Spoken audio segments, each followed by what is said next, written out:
دولت وظیفه‌اش خدمت به خلق کردن است. دیگه وظیفه دیگه نداره. خلق برابر خودش انتخاب میکنند که خدمت مردم کنند. من شما را در اصل دوست می‌دارم. من از روز اول حالا وقتی که در اینجا بعضن چیزهای اومد که حاکمیت نبود اومدم نزد مردم اومدم گرچند بعضن کارهای باشد من اومدم باز اومدم در زمستان اومدم پامیرا نیروگاه سپردیم دیگر اومدم تا مرغاب دیگر جا رفتم هدف برای یک اومدن خدا نمایش دادن نیست. من مشکلی های شما را خوب آموختم امروز بینین آیسته اما مشکلی ها رفت شده است برطرف شده است انشالله راهی که حال ما از قلعه خون تا ونج تا دروازه روشن است این سال دیگر تا آخر سال ما انشالله که با استفاده میتیم خیلی راه قیمت در جمهوری اولین بار است یعنی همین 90 کیلومتر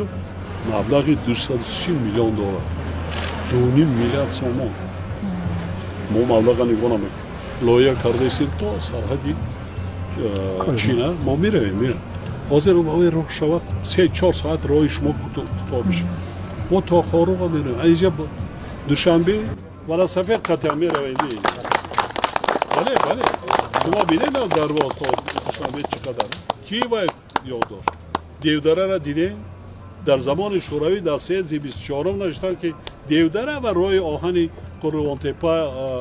کلاه گفتن که این ممکن نیست غیر امکان است حالت جغرافیش امکانات نمیدهد یعنی مزمین است اینا ساختن هیچ ممکن نیست من یک بار آمدم دو بار آمدم پیاده رفتیم تا هم دیودره را پیاده رفتیم از طبعی راه را میسازیم دیودره با گلدره مبادل میشه این راهی که حالی از ونج از درواز این طرف آماده ایستاده است خیلی مشکل است بسیار وقتی که ساختمان رفته ایستاده است 6 کیلومتر قریب نقب بشه 18 کیلومتر رو کوتاه میشه همین راهی که خیلی که شما در دیدین در درواز و در دوشنبه خیلی راه میشه از دوشنبه تا سرحد چین یعنی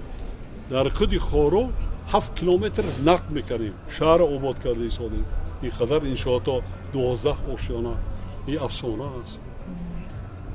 در بام جهان در سطح قدر بلندی 12 آشیانه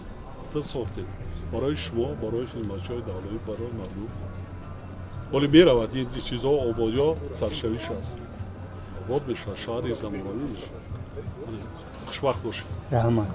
شکرانه آینده داشتن همین نورسان کودکان را تربیت کنید